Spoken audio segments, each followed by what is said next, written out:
말씀 보시겠습니다. 오늘 은혜 받으실 기록된 하나님의 말씀은 우리 호세아서로 갑니다. 소선지서 제일 마지막이죠. 우리는 원래 어쨌든 호세아 1장 1절에서 3절 보시겠습니다. 우리 세 절밖에 안 되니까 저하고 여러분이 한 목소리로 합독하겠습니다. 우시아와 요담과 아하스와 히스기야가 이어 유다 왕이 된 시대, 곧 요아스의 아들 여로보암이 이스라엘 왕이 된 시대에 브레일의 아들 호세아에게 임한 여호와의 말씀이니라. 여호와께서 처음 호세아에게 말씀하실 때 여호와께서 호세아에게 이르시되 너는 가서 음란한 여자를 맞이하여 음란한 자식들을 낳으라. 이 나라가 여호와를 떠나 크게 음란함이라 하시니, 이에 그가 가서 디블라임의 딸 고멜을 맞이하였더니 고멜이 임신하여 아들을 낳으매. 하나님 말씀입니다. 아멘. 네, 우리 호세아서 1장 우리 1절에서 3절까지 함께 나눴습니다. 우리 그 내용 중심으로 능력보다 먼저 받아야 하는 것, 능력보다 먼저 받아야 하는 것이라는 제목으로 우리 함께 은혜 나누겠습니다. 우리 추수감사절 행사가 이틀 남았죠. 이제 금방 다 오는데 들어올 때마다 한 주 동안 라면 박스가 쌓여가는 것을 보면서 기쁨으로 들어왔습니다. 우리 사랑이 참 크구나라는 것도 느꼈고, 사실 성도님들 이렇게 많지 않은데 저렇게 빽빽히 쌓여있는 우리 라면 박스 보면서 하나님의 은혜가 있고 주님의 마음이 우리 가슴에 있구나라는 생각이 들었습니다. 네, 우리 그 호세아서를 처음에 나눴어야 되는데 우리 마지막으로 어쨌든 나눴는데, 이제 호세아서까지 맞추면 우리 소선지서 보통 남들이 설교하기 좀 어렵고 또 함께 나누기 어렵다는 책의 마지막 부분을 우리가 오늘 함께 나눕니다.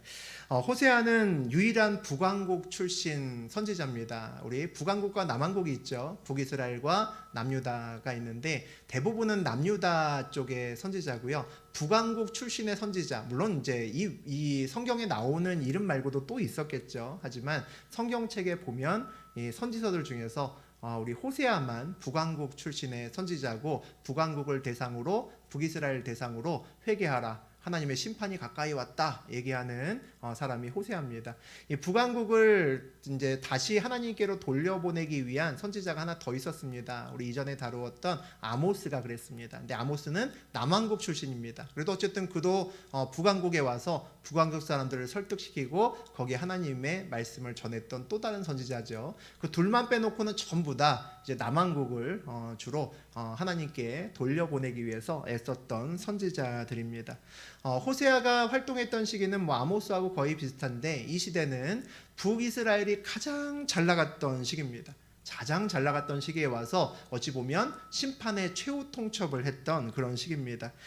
그래서 너희들 지금 안 돌아오면 큰일 나라고 해서 계속 이야기를 했죠. 그럼에도 불구하고 북왕국은 결국 돌아오지 않고 멸망의 길로 그렇게 접어듭니다. 그 이유가 뭐였을까라고 생각해 봤더니 가장 큰 이유는 너무 잘 살았습니다. 너무 잘 나갔거든요. 너무 인생이 잘 나가고 뭔가 부족함 없이 막 이렇게 기쁜데 누가 와서 당신 이렇게 살면 안 됩니다 라고 조언을 하거나 경고를 하면 무슨 생각 들겠습니까? 지나 잘하지, 난 좋은데, 이런 생각 들겠죠. 북이스라엘이 그랬습니다. 세상적으로 너무 많이 풍족하고 북이스라엘의 전체 역사를 통해서도 가장 잘 나갔던 시기가 이 호세아가 활동했던 시기입니다. 그러니까 목이 터져라라고 이렇게 소개를 해도 하나님 말씀을 전해도 사람들이 듣지 않았다는 거죠. 오늘 1절에서 3절까지 아까 읽으셨는데 우리 다시 한번 읽어보겠습니다. 오시아와 요담과 아하스와 히스기야가 이어 유다 왕이 된 시대, 곧 요아스의 아들 여로보암이 이스라엘 왕이 된 시대에 브레일의 아들 호세아에게 임한 여호와의 말씀이라. 여호와께서 처음 호세아에게 말씀하실 때 여호와께서 호세아에게 이르시되 너는 가서 음란한 여자를 맞이하여 음란한 자식들을 낳으라. 이 나라가 여호와를 떠나 크게 음란함이니라 하시니, 이에 그가 가서 디블라임의 딸 고멜을 맞이하였더니 고멜이 임신하여 아들을 낳으매. 요아스의 아들 여로보암입니다. 여로보암 2세죠. 여로보암이 첫 번째 초대 왕이었고 또 여로보암 2세가 있습니다. 2세가 한 40년 정도 다스렸습니다. 이때가 북이스라엘의 황금기입니다. 황금기. 가장 잘 나갔을 때 이 40년을 다스리고 난 다음에 그 이후에 왕이 여러 번 바뀌면서 40년이 흘러갑니다. 그 다음에 이 나라가 망하죠. 그러니까 이 여로보암 2세 때 활동을 했다는 것은 그 여로보암을 빼고 나서 다음에 40년 있으면 망하는 겁니다. 그러니까 이 북왕국의 가장 끝자락에 있다라고 보시면 되겠죠. 망하기 일보 직전에 활동을 했던 호세아입니다. 그때 호세아에게 하나님 말씀이 임했죠. 뭐라고 임했냐면 너는 가서 음란한 여자를 맞이하여 음란한 자식들을 낳으라 라고 되어 있습니다. 아마 우리가 읽는 성경 중에서 하나님 말씀인데 야 이거 진짜 이해 안 된다, 이거 어떻게 해석해야 되지? 라고 하는 구절들이 좀 있습니다. 그 중에 하나가 이 호세아서 아닐까 싶습니다. 우리가 욥기 가끔 몇 번 나누었는데 우리 욥기도 그렇죠. 아니 저렇게 착하고 저렇게 하나님을 경외한 사람이 세상에 고난 어떻게 저런 고난을 당할까, 그런 생각이 들죠. 그런 때 그래서 이해할 수 없었던 그런 시간이 있었는데 이 호세아도 만만치 않은 것 같습니다.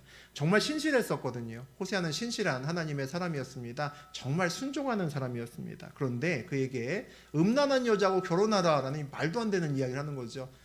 우리도 그런 얘기를 받으면 야 이거 말도 안 되네, 내가 잘못 들었나? 수십 번 아마 우리가 다시 한번 귀를 의심할 겁니다. 그럼에도 불구하고 호세아는 하나님의 말씀임을 확인하고 또 그렇게 나아가서 순종했음을 볼 수 있습니다. 여기서 음란한 여자라고 하는 것은 신학자에 따라서 여러 가지 해석을 합니다. 가장 크게는 두 가지 정도로 해석을 하는데 정말 음란한 여자다, 그러니까 몸을 파는 진짜 그런 여자다 라는 해석이 한 부분이 있고, 또 다른 한 부분은 그 당시에 우상을 섬기는 여자들을 우상을 섬기는 행위들을 음란하다라고 이야기를 했습니다. 그러니까 하나님이 아니라 다른 우상을 몸을 바쳐 섬기는 여인들을 또 이렇게 음란한 여인이라고 불렀다라고 이야기도 합니다. 신전창기라고 우리가 보통 부르기도 하죠. 어떤 해석이 됐든지 간에 우리가 받아들이기는 좀 어려운 것일 겁니다. 어느 경우라도 야 하나님이 어떻게 이렇게 명령을 하실까라고 갸우뚱하기는 마찬가지죠. 오늘날로 말하면 아주 신실하고 정말 하나님 앞에 똑바로 바르게 서 있는 목사에게 와서 너 저기 신내림 받은 무당하고 결혼해라 이런 얘기입니다. 그게 어떻게 이게 가능할 수 있겠습니까? 말도 안 되는 얘기죠. 왜 이런 말씀을 하실까 싶습니다. 우리가 호세아의 개인적인 상황도 다 알 수는 없습니다. 성경에 몇 줄 적혀진 것으로 다 알 수 없고, 또 그때의 시대적 환경이 얼마나 급박하고 어떤 특별한 것이 있었는지 다 알지는 못합니다. 하지만 이 문제에 대해서 어느 누구도 속 시원하게 말할 수는 없지만 우리가 몇 가지 정도는 생각해 볼 수 있었던 것 같습니다. 그 중에 한 가지가 저 시대가 애지간히 말해서는 아무도 듣지 않는 시대였다는 겁니다.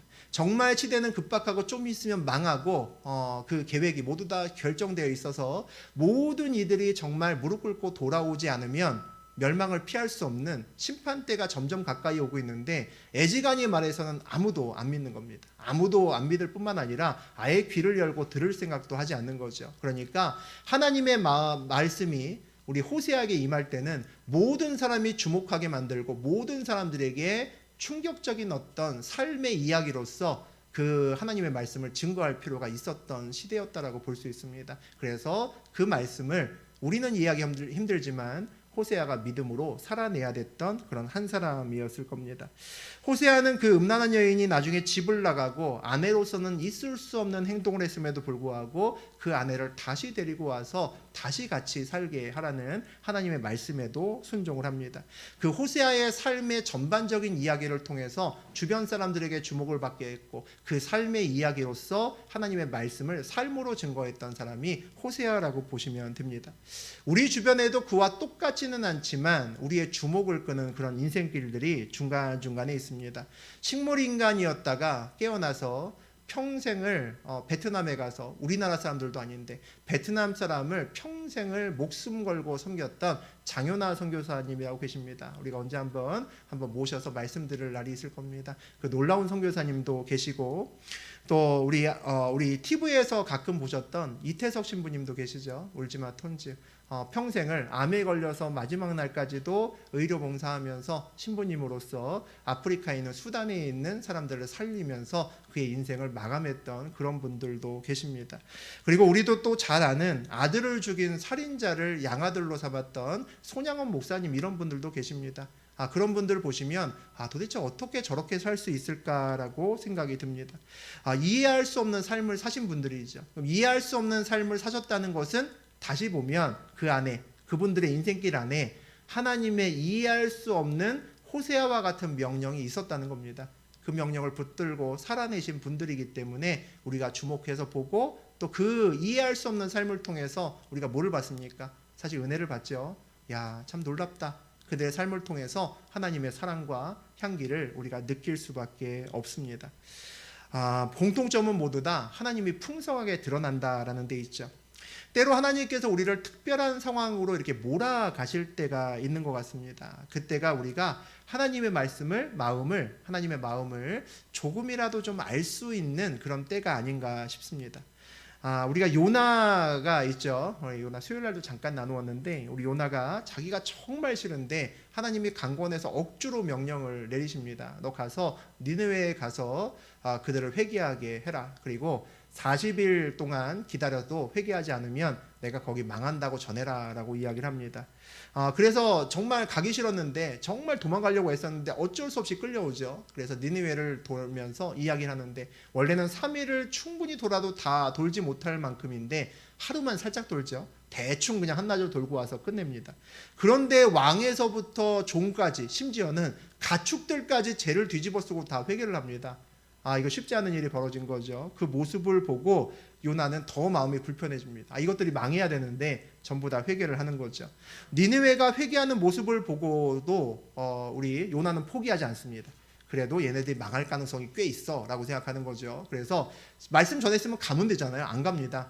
니느웨 바깥쪽에 자리 잡고 40일을 기다립니다. 40일을 기다리면서 니네들이 내가 끝까지 망하나 안 망하나 끝까지 내가 확인하고 갈 거야. 그리고 안 갑니다. 그리고 어디에 자리를 잡냐면 박넝쿨이 이렇게 잘 이렇게 우거져서 땡볕이 되게 심한 나라잖아요. 그 나라가. 그래서 빛을 잘 피해서 그늘에 자리를 잘 잡고, 내가 40일 동안 이놈의 나라가 진짜 망하는지 아니면 하나님이 진짜 봐주는지 내가 보고 가리라. 거기서 이제 버팁니다. 기다리죠.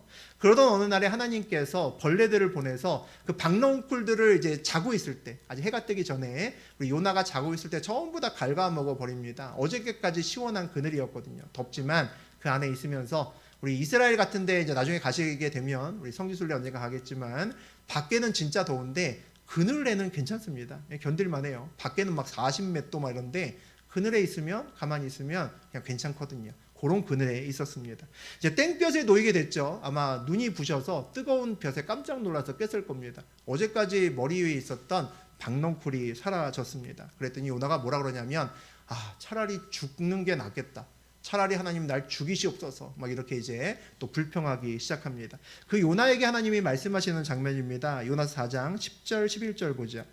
여호와께서 이르시되 내가 수고도 아니하였고 재배도 아니하였고 하룻밤에 났다가 하룻밤에 말라버린 이 박넝쿨을 아꼈거든. 하물며 이 큰 성읍 니느웨에는 좌우를 분별하지 못하는 자가 12만여 명이요 가축도 많이 있나니 내가 어찌 아끼지 아니하겠느냐 하시니라.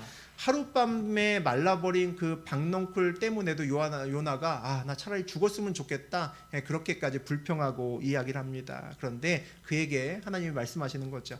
한 치 앞도 보지 못하는 12만 명이 넘는 이 사람들도 있고 가축도 많은데 내가 어찌 그들을 아끼지 않겠냐. 너는 박넝쿨 아끼고 있냐. 저 사람들을 어떻게 내가 아끼지 않겠냐라고 말씀하십니다. 간단하게 얘기하면 하나님께서 요나에게 너 내 마음 좀 알아주라 라고 얘기하는 겁니다. 너 내 마음 좀 알아줘 라고 얘기하는 거죠. 과연 요나가 이 하나님의 말씀을 듣고, 요나에서의 가장 마지막 부분이거든요, 하나님의 마음을 정말 이해할 수 있었을까 싶습니다. 교회에 좀 다니다 보면 하나님 저 좀 사용해 주세요 이렇게 기도하게 됩니다. 여러분도 그런 기도하죠. 하나님 저 좀 사용해 주시고 전 좀 꼭 좀 써주십시오 라고 그렇게 기도합니다. 그 기도를 하다 보면 반드시 뒤에 따라오는 기도가 있습니다. 하나님 저 능력 주십시오. 능력이라면 여러 가지가 있겠죠. 하나님 저 돈 주시고, 하나님 저 이렇게 좀 높은 자리에 올라가기도 하시고 저 힘 주시고 해서 좀 주님께 멋지게 좀 살 수 있도록 좀 도와주십시오. 그렇게 기도를 합니다. 우리 구약에서는 그런 것을 보고 신약에서도 나옵니다만 기름 부음이라고 부르죠. 하나님 기름 부어 주십시오 라는 얘기와 거의 유사한 얘기입니다. 능력을 달라는 거죠. 사명 감당하기 위해서 능력은 꼭 필요한 거죠. 꼭 필요한 겁니다. 그리고 능력을 받아야 또 하나님 사명을 감당할 수 있습니다. 예수님께서도 제자들을 파송하시면서 그냥 보내지 않으셨습니다. 니네 가서 잘하고 와라 그리고 보내지 않으셨죠. 보내시면서 귀신을 쫓을 수 있는 능력과 그리고 가서 병을 고칠 수 있는 능력 을 주셔서 제자들을 파송하셨습니다. 구약에서도 선지자들은 사명자를 찾아다니면서 기름 부음을 했습니다. 기름 부음을 했다는 것은 이 사람에게 하나님의 영이 함께하고 이 사람과 함께 하나님의 능력이 나타날 것이다 라는 것에 하나님의 약속을 그 사람에게 부어주는 겁니다. 그러니까 능력을 부어주는 거죠. 그런데 우리가 쓰임받는데 사실 더 중요한 것은 능력 이전에 마음이 더 중요하다라는 것을 잊으면 안 됩니다. 하나님의 능력이 임하는 것보다 그 마음이 부어지는 것이 훨씬 더 중요할 수 있다는 거죠. 우리는 능력에 관심이 많잖아요. 그죠? 예, 저도 그런 기도 많이 합니다. 하나님 능력 주십시오라고 기도 많이 합니다. 능력을 먼저 받고 싶어 하는데 마음보다 큰 능력이 먼저 부어지면 대부분의 경우는 문제가 더 많이 생기더라고요. 주변에 보면 대부분은 문제가 더 많이 생깁니다. 우리 주변의 이단 교주들이 다 대부분은 그런 사람들입니다. 하나님 마음보다 능력이 먼저 부어진 자들입니다. 하나님께 열심히 와서 예배드리고 하다가 어느 날 이제 능력을 받은 거죠. 막 손을 얹어서 안수하면 막 암도 낫고 막 절름발이도 일어나고 막 이런 일이 벌어지는 겁니다.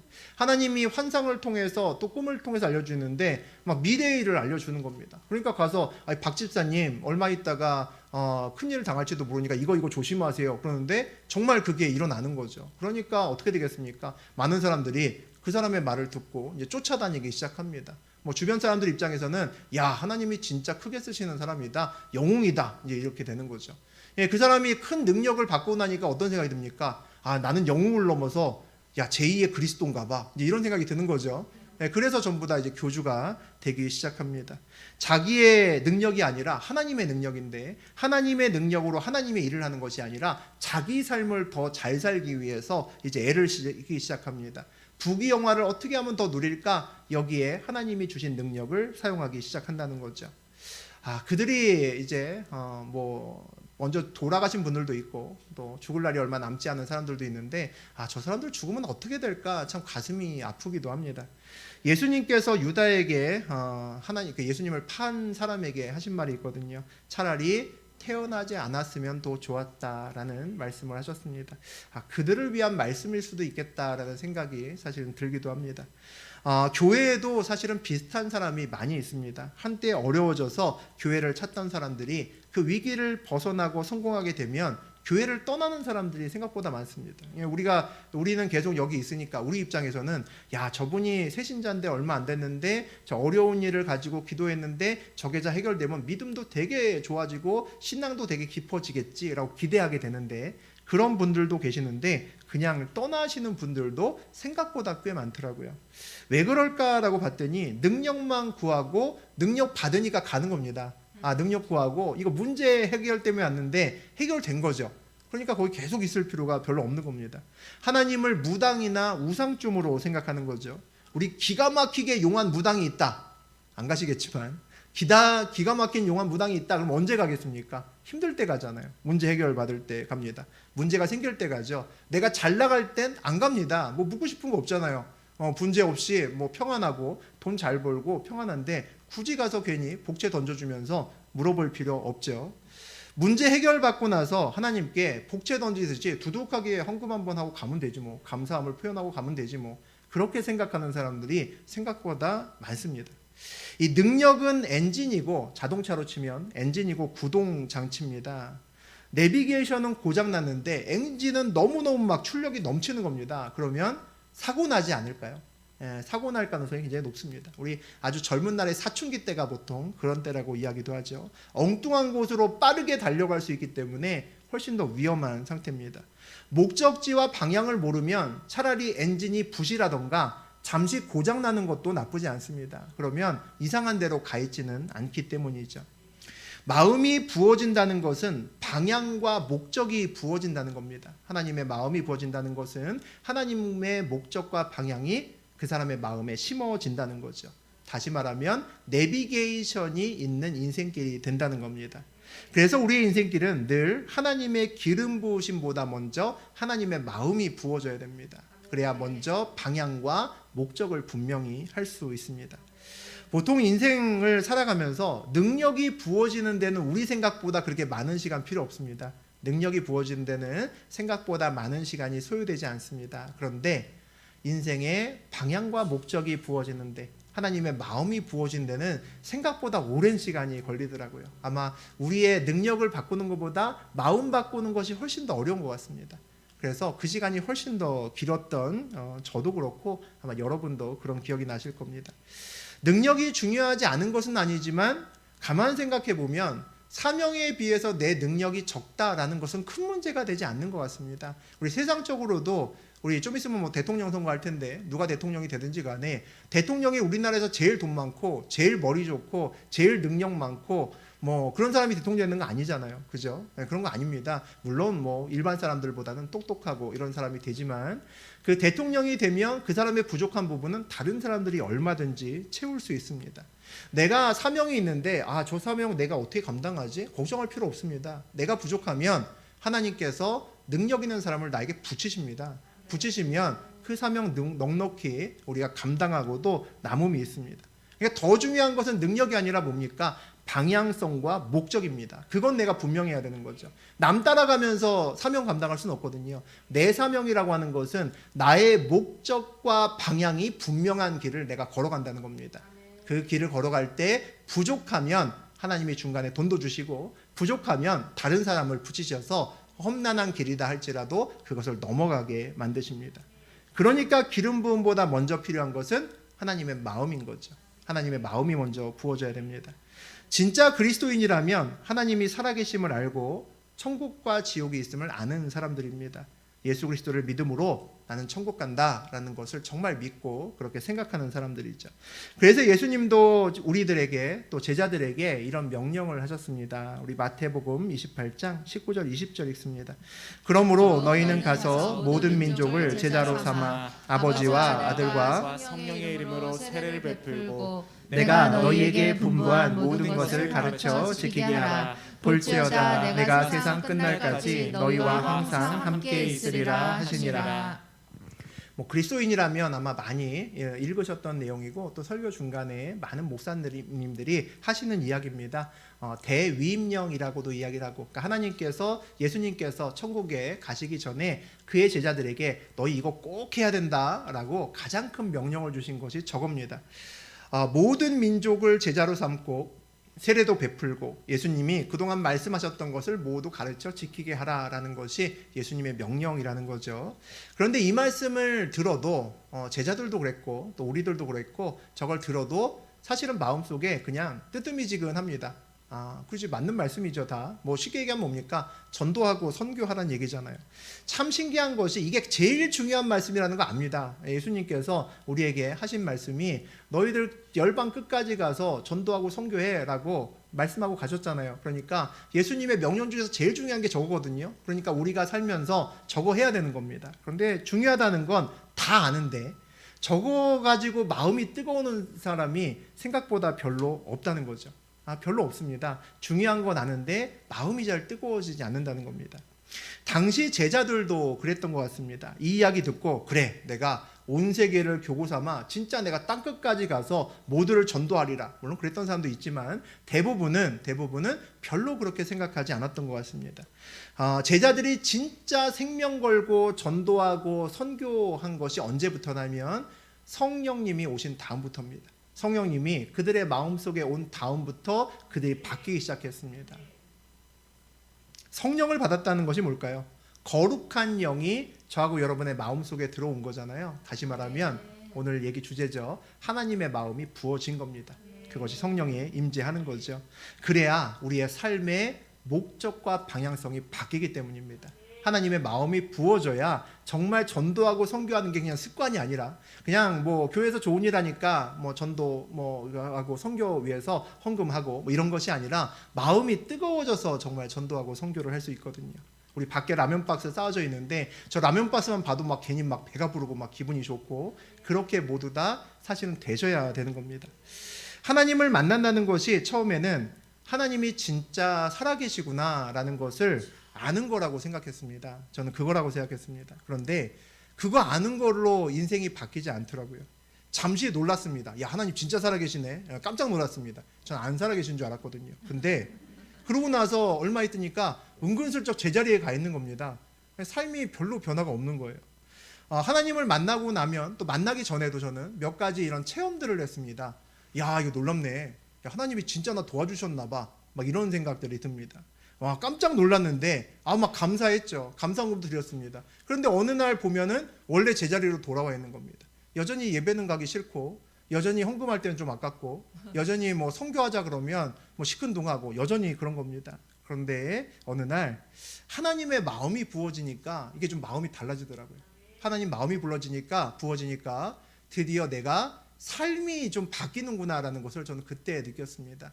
처음에 하나님 만나면 완전히 다 바뀔 줄 알았고, 그리고 무언가 조금 체험을 하면 완전히 바뀔 줄 알았는데, 잠시 바뀌었다가 그 충격이 사라지면 원래 제자리로 돌아가려고 하는, 우리는 삶이 바뀌기는 참 어려운 존재입니다. 삶이 바뀌려면 하나님의 마음이, 성령이 우리에게 부어져야 됩니다. 그래야 우리의 삶의 목적과 방향이 다 바뀔 수 있습니다. 오늘 북이스라엘도 하나님께 능력 받았습니다. 능력 받았으니까 잘 살죠. 능력 받았으니까 제일 잘 나가죠. 북이스라엘 역사 중에서 지금 이 여로보암의 40년이 가장 잘 나갔다는 얘기 뭡니까? 이때 하나님의 능력이 충만했다는 거 아닙니까? 가장 잘 나갔던 때라니까요. 근데 최고의 전성기를 누렸는데 그때 뭐가 없습니까? 하나님의 마음이 없습니다. 하나님의 능력은 빛을 발하는데 하나님의 마음은 전혀 느껴지지 않는다는 거죠. 영이 살지 못하니까 어떻게 됩니까? 최고의 전성기를 맞이하고 나서 40년 있다가 나라가 망합니다.